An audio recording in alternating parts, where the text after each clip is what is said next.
आज आप अप्रेंटिस धरना में आए और सभी प्रशिक्षुओं ने आपको सामने अपना बातों को रखा। सर, आप इसमें क्या पहल करने वाले हैं? सबसे बड़ी सर बात यह है कि कोरोना महामारी के बाद से भारत सरकार जो है पूरी तरह सभी भर्तियां बंद रखी। झारखंड में भी भर्तियां बंद है। तो अब युवा हम लोग जाए कहाँ? जो हम लोग तकनीकी आज जो हम लोग डबल स्किल्ड होकर बेरोजगार बैठे हैं, तो भारत सरकार का जो पूर्णतः जो कौशल विकास योजना से जो हम लोग प्रशिक्षित होकर हम लोग प्रभावी हो गए, तो आप इतना दिन से हमको क्यों लटका रहे हैं?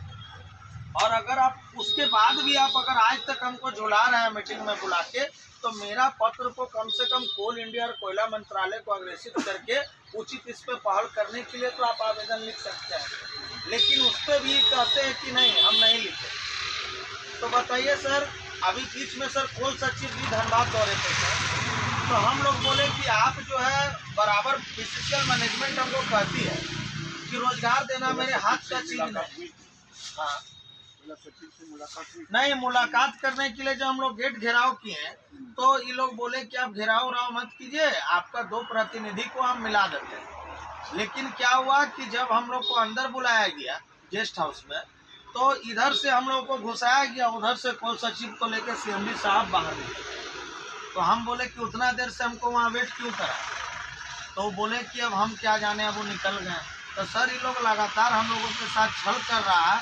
और हम लोग पहले तो रेगुलर डिमांड कर रहे थे कि हम लोग को जो नियमित भर्ती है उसमें दें, लेकिन इस प्रोविज़न के वजह से कि अप्रेंटिस का जो हमारा एक्ट है उसमें कोई प्रावधान नहीं है। मैनेजमेंट कहती है, सरकार कहती है, जिसको लेकर हम दोबारा जो है हम आउटसोर्सिंग में जीने खाने के लिए हम इनसे रोजगार मांग रहे हैं कि जितने भी कंपनी अंतर्गत आउटसोर्सिंग कंपनियां कार्य कर रही हैं उसमें भी कम से कम हम लोगों को जीने खाने का एक रास्ता बना दीजिए। क्योंकि जिस प्रकार से रेलवे, सेल और अन्य जो केंद्र सरकार के प्रतिष्ठान है अपने अप्रेंटिस को 1 वर्ष प्रशिक्षण पूरा करा के रोजगार देने का काम कर रहा है, लेकिन आज कोल इंडिया जैसा प्रतिष्ठित कंपनी हम लोग स्थानीय युवाओं को रोजगार से क्यों नहीं जोड़ रहा है? मेरा यही कहना था मैनेजमेंट से उस समय भी मीटिंग में कि कम से कम एनआईटी में इनक्लोज के लिए आप कोल इंडिया को आप पत्र अग्रेसित कीजिए और इस पर जल्द पहल करने का काम कीजिए। क्योंकि इस कड़ाके की ठंड में भी हम लोग धरना पे डटे हुए हैं और अपना पूर्व में हुए समझौता को पूरा करने के लिए हम लोग मांग कर रहे हैं धरना के माध्यम से। लेकिन उस पर भी मैनेजमेंट साफ तौर पे मौन है। अब क्या है कि इस कड़ाके की ठंड में हम लोग का स्थिति काफ़ी दयनीय है। इस अवस्था में हम लोगों को धरना काटना जो है काफ़ी मुश्किल हो रहा है। लेकिन सर, मेरा यही कहना है 3 पॉइंट कि जो भी धरना रत अप्रेंटिस है, अगर उसको बीसीसीएल मैनेजमेंट रास्ता खोल, रेलवे भी सीसीए कोटा के 20% वैकेंसी में आरक्षित कर दी। तो सर, कोल इंडिया महारत्न कंपनी होती है, अगर खुद अपने अप्रेंटिस को नहीं देखेगा, खुद रोजगार नहीं देगा, इसका इतना दुनिया भर का आउटसोर्सिंग चल रहा है उसमें भी रोजगार नहीं देगा, तो हम लोग को यहाँ पर एक खदान बना रहा है अप्रेंटिस को बेरोजगार करके। सर, हम लोग को बस एक ही मांग है कि हमको रोजगार चाहिए। आज सर जो कोल इंडिया में 2.5-3 लाख मैन पावर था, आज बीसीसीएल में 35-36 हज़ार और सैकड़ों की संख्या में आउटसोर्सिंग इनके हाथ में काम कर रहे, इनके संरक्षण में। तो मेरा कहना है कि जब एक्ट प्रोविजन की बात हो तो हम लोग लड़ाई लड़ेंगे। एक्ट में सुधार अभी होना इतना आसान नहीं बात है। तब तक हम लोगों को कुछ लड़का करके 200-250-300 लड़का को एडजस्ट कराना कोई बड़ी चीज़ नहीं है। लेकिन मैनेजमेंट वो भी नहीं कर रही है, ना पत्र ऊपर भेज रही है। एनआईटी में सुधार करने का वादा करके हमको लिखित दे के आज तक सुधार नहीं कराए हैं। सर, सीएमडी साहब बोला था कि हम जल्द से जल्द सभी कॉन्ट्रैक्टर को बुलाते हैं और तुम लोग को भी दो सदस्य को इस बैठक में रखेंगे। और सभी कॉन्ट्रैक्टर से हम आग्रह करेंगे कि ये लोग जो धरनारत अप्रेंटिस है उसको आप एडजस्ट कर लीजिए अपने। तो सर आज तक 3 महीना हो गया लेकिन अभी तक वो भी पूरा नहीं हुआ। साहब से जो बात की थी आप लोग जी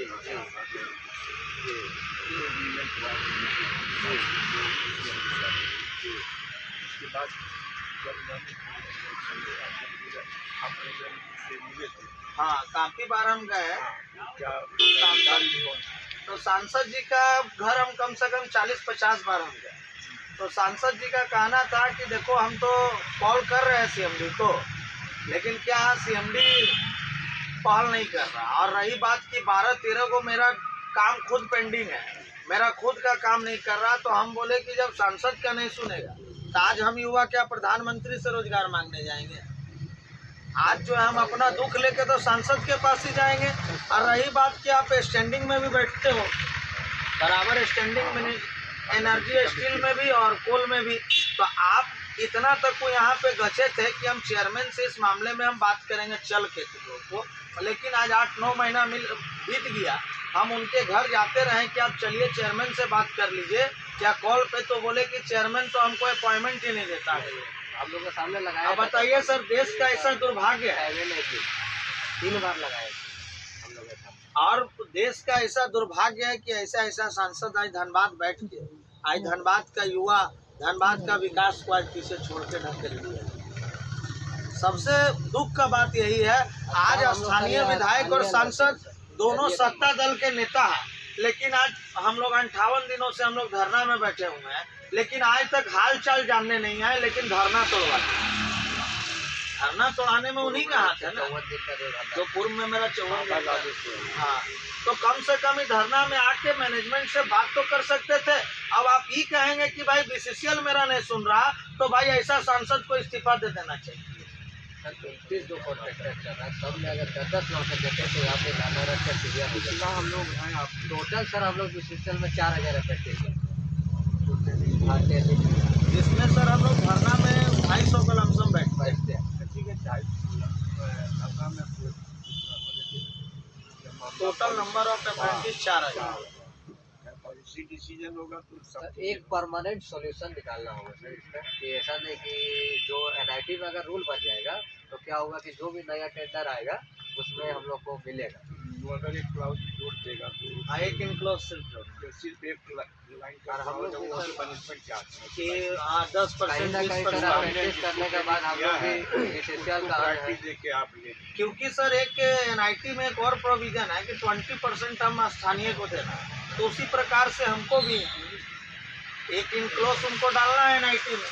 अब आप बोर्ड का मीटिंग कीजिए या आप जो कीजिए, वो तो खैर प्रोसेस है, आप अपना बोर्ड करके उसको गंभीर बात है, उसमें क्या दिक्कत है, कोई गलत काम हो रहा है, बोर्ड मीटिंग है सब लोग अपनी बात रख सकते हैं। लेकिन सर जो सत्ता में है वो हम लोगों का दुख में आगे बढ़ ही नहीं रहे।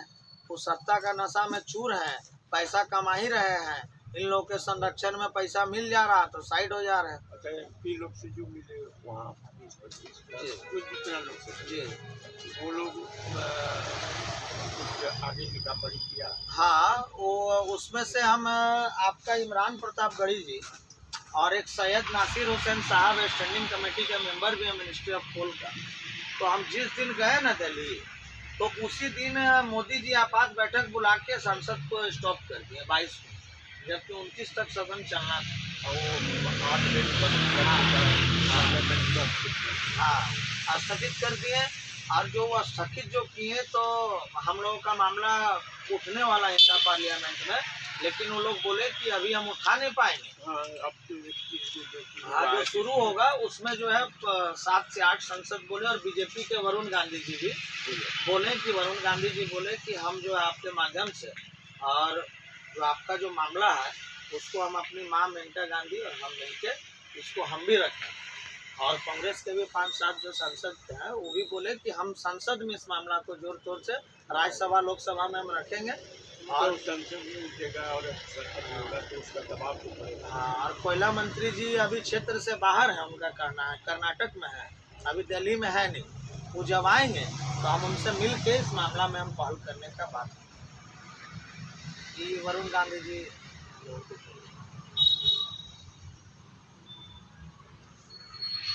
देखते हैं आपका लेटर जो हिंदी में देखे थे जमा को आप जी जी वो कॉपी हम देखें जमा से काफी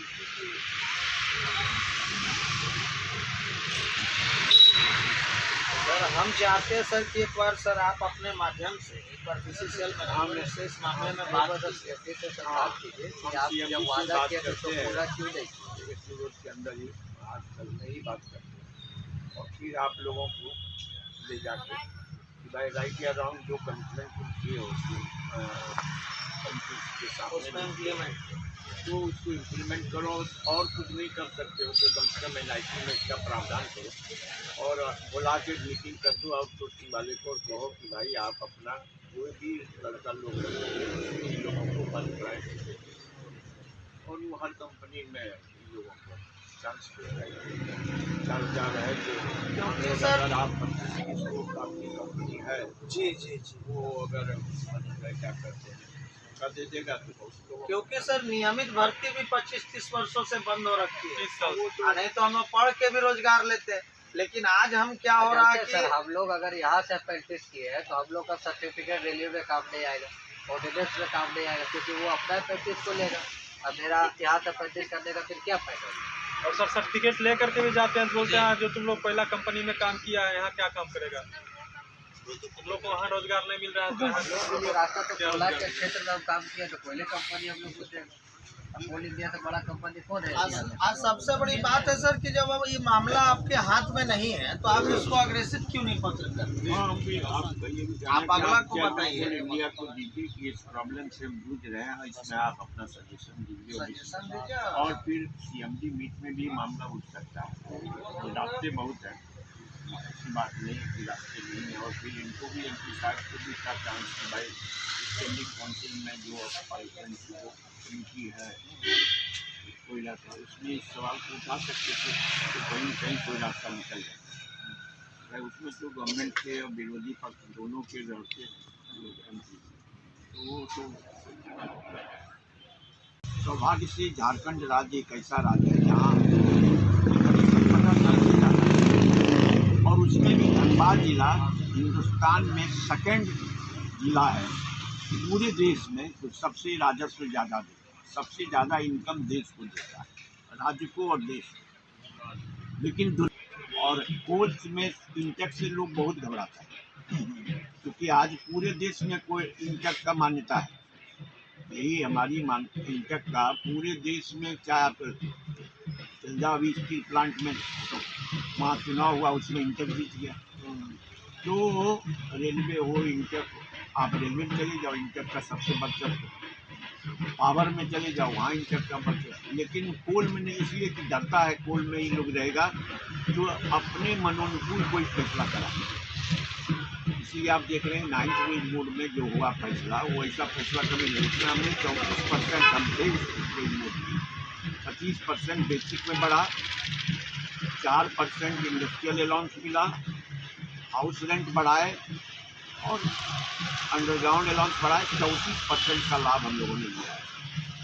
आज की तारीख में 10वां वेज बोर्ड में मेडिकली अनफिट का बच्चे की नौकरी मिलती थी 79 से जून 79 से वो बंद हो गई,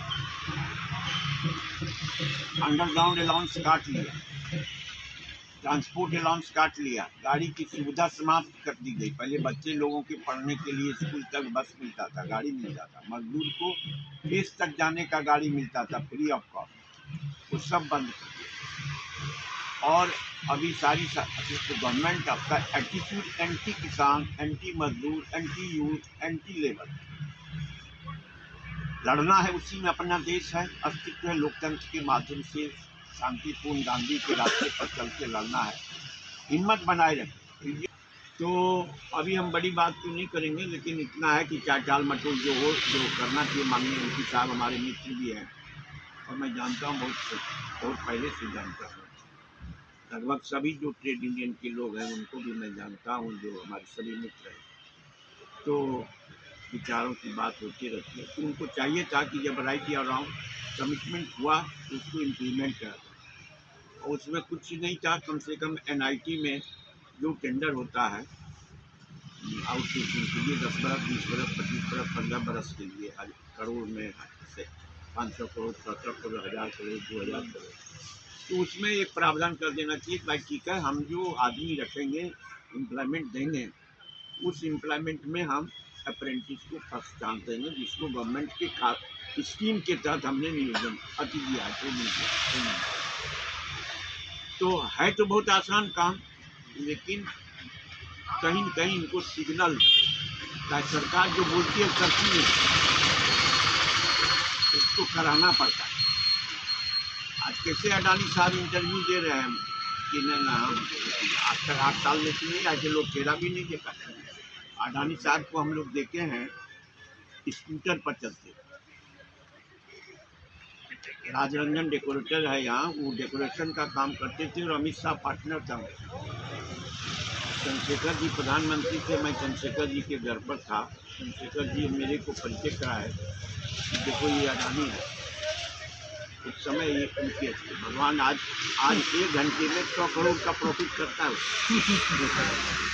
मिनिमम देश में आप 8 घंटे खट के जो है चाह रहे हो कि कम से कम 500 रुपया रोज हमको मिले, वो देश देने के लिए तैयार नहीं है, लेकिन उसकी व्यवस्था है कि 100 करोड़ रुपया पर घंटा वो कमाए। वो व्यवस्था हमारी सरकार कर रही है। बहुत पब्लिक ने दिया कि हम बेरोजगारी दूर करेंगे, बहुत पब्लिक ने दिया कि हम जो है रोजगार देंगे, 2 करोड़ रोजगार हर साल देंगे, लेकिन वो सब मुद्दा गुम होते हैं। इसलिए हमारे राहुल जी भी पद यात्रा में चले, और हर पद यात्रा दुनिया में जिन लोगों ने पद यात्रा किया, गांधी जी ने भी अंग्रेजों के खिलाफ पद यात्रा शुरू किया चंपारण में। तो हर पद यात्रा, जो माओ त्से-तुंग है चाइना में, जो कम्युनिस्ट पार्टी है, उसने भी चाइना में पद यात्रा किया। तो आज राहुल जी भी पद यात्रा कर रहे हैं। ये पद यात्रा भी परिवर्तन की अगुवाई करे, परिवर्तन समाज परिवर्तन की अगुवाई। जिस राहुल को आज लोग नहीं समझने नहीं देते थे कि राहुल क्या चीज़ है, तो आज पूरा देश समझ रहा है और पूरा देश उसके पीछे चल रहा है। हम लोग भी सर थे दिल्ली में। तो इतना बात आप निश्चित मान के चलिए कि आज आपको भले लोग ना समझे कि सब ऐसे आके बैठ गया है, बेकार है, साला फालतू है, गिरे हुआ है, कोई काम नहीं है, जिसकी यहाँ आके चल, लेकिन जो बेकार कहता है उसका साला मेहनत किया, निकल गया, इसका रिजल्ट निकल गया, समय आएगा। और धैर्य रखिए, पेशेंस रखिए, धैर्य और विवेक जो है कभी खोइए मत। नौजवान हैं आप, तो धैर्य रखिए और विवेक रखिए, साहस रखिए, उम्मीद रखिए, भरोसा रखिए। आज आपके आँख में आंसू है, कल आपके चेहरे पर प्रसन्नता रहेगी। आप जो है, तो मैं संजय साहब से कहूँगा, आदमी सज्जन है, भीतर से खराब नहीं है। मैं ओपन कहता हूँ, मैं कोई चोरी नहीं, मेरा कोई डायरेक्ट या इनडायरेक्ट इस कंपनी में आप कहीं से मेरी जासूसी कर लो, मेरा कोई ठेकेदारी नहीं चलता, ना मेरे लोग अच्छी चलते, और मेरा कोई इन्वॉल्वमेंट नहीं। मैं शुद्ध ट्रेड यूनियन करता हूँ, और मैं BPSC की परीक्षा पास कर गया था, बिहार पब्लिक सर्विस कमीशन, जब बिहार स्टेट था। लेकिन हमको यूनियन के बाद इंटर यूनियन लाइब्रेरी में अपना ओरल एग्जाम हम नहीं दे पा रहे थे, तो हम भी अब तक कहीं अफसर ADM UDM होके रिटायर कर गए। तो मैं नहीं जा सका ट्रेड यूनियन के लाइब्रेरी कमीशन का। सलाह ट्रेड यूनियन होता क्या, और 70 से मैं इस लाइन में आ गया, लगभग 52 वर्ष। तो मुझे बहुत कुछ सीखने समझने का, और हमको कम से कम मैं अनुभव अपना, मैं भले MLA MP मिनिस्टर में कभी ताका भी नहीं, लेकिन हम 5-6 प्राइम मिनिस्टर से बहुत पारिवारिक तरह डील किया। तो हमारा जो अनुभव है, आप परिणाम होगा, देर होगा, जो हमने ज्ञान हासिल किया है, जो अनुभव हासिल किया पब्लिक लाइफ में, उसमें आपको हम एक भरोसा दे सकते हैं। इंतजार कीजिए, धैर्य रखिए, एकता रखिए, यूनिटी रखिए, जोश रखिए, सावधानी रखिए, समझदारी रखिए, और संघर्ष कीजिए, परिणाम अच्छे। और वो आपको अभी भले निराशा लग रहा हो, लेकिन आने वाला समय आपको मिलेगा। ये मेहनत बेकार नहीं। तो बिल्कुल होश और जोश दोनों ठीक रखें। बस इन्हीं शब्दों के साथ आपको हम भगवान पर भरोसा रखिए। पंडित आदमी है, इसलिए हम बोलेंगे नहीं आज। बोले थे भाई भगवान गलत नहीं करे, वो समय पर सही फैसला कर दो। तो ऑटोमेटिक देखिएगा कि जो लिख के दिया है सीएमडी, तो जब लिख के दे रहा था तो इतना थोड़े था कि बुड़बक आदमी है। सीएमडी का अपॉइंटमेंट प्रेसिडेंट करता है, नीचे कोई नहीं करता। डायरेक्टर का appointment president of India sign करता है, क्योंकि इंदिरा जी ने कोयला का जब राष्ट्रीयकरण किया था, इसलिए पूरी दुनिया में प्राइवेट हो गया कोयला का, लेकिन इस हिंदुस्तान में प्राइवेट कोयला खान नहीं हो सका। इसका एक बड़ा सबसे कारण है कि इंदिरा जी ने इसका मालिक प्रेसिडेंट ऑफ इंडिया बनाया, क्योंकि उनके दिमाग में था, इंदिरा जी के दिमाग में, खुदा न खास से कोई सरकार आ जाए ऐसी जो इसको प्राइवेट करना चाहे उल्टा से, तो उसको उसने कहा कि 3/4 बहुमत हो पार्लियामेंट में, तब पास करे तब ये कानून वापस होगा, और दूसरा प्रेसिडेंट ऑफ इंडिया इसका मालिक होगा, और प्रेसिडेंट ऑफ इंडिया इसको जो मेकअप होगा, इसका लॉस जो होगा उसको मेकअप करने का, क्योंकि ये कोयला पब्लिक को भी चाहिए, इसका दाम भी निर्धारण करेगा कोल इंडिया, कोयला कंपनी निर्धारित करेगा, प्रेसिडेंट निर्धारित करेगा। मतलब प्रेसिडेंट के बिहाफ में, अब प्रेसिडेंट कैसे चलाएगा, मालिक तो वो है, तो वो डेलीगेशन ऑफ पावर अपना देता है हर कंपनी के सीएमडी को और डायरेक्टर को। इसलिए उसमें लिखा रहता है कि the president of India is please to appoint you as chairman cum managing director of BCCL. जब प्राइम मिनिस्टर के दस्तखत से भी नहीं होता है, प्रधानमंत्री के दस्तखत से भी सीएमडी अपॉइंट नहीं था। रिकमेंड भले प्रधानमंत्री करेगा, कोयला मंत्री करेगा, लेकिन फाइनली अपॉइंटमेंट लेटर को उसका प्रेसिडेंट का साइन। तो वैसे इस कंपनी को जब कोई सीएमडी बोल रहा है कि हम ऐसा करेंगे, लिखित दे रहा है, तो इसका मतलब वो नहीं जान रहा है, तो बात नहीं है, इतना सेंस नहीं है सब। अब नहीं कर रहा है तो वो गवर्नमेंट का दबाव है कि तुम करोगे तो आग लग जाएगी, कि हमको सब जगह करना होगा।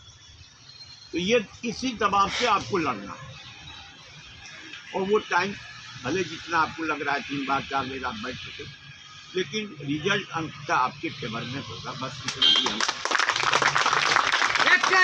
जिंदाबाद जिंदाबाद जिंदाबाद, पार्टी जिंदाबाद जिंदाबाद राहुल सोनिया जिंदाबाद जिंदाबाद जिंदाबाद राहुल सोनिया जिंदाबाद जिंदाबाद जिंदाबाद। अरे यार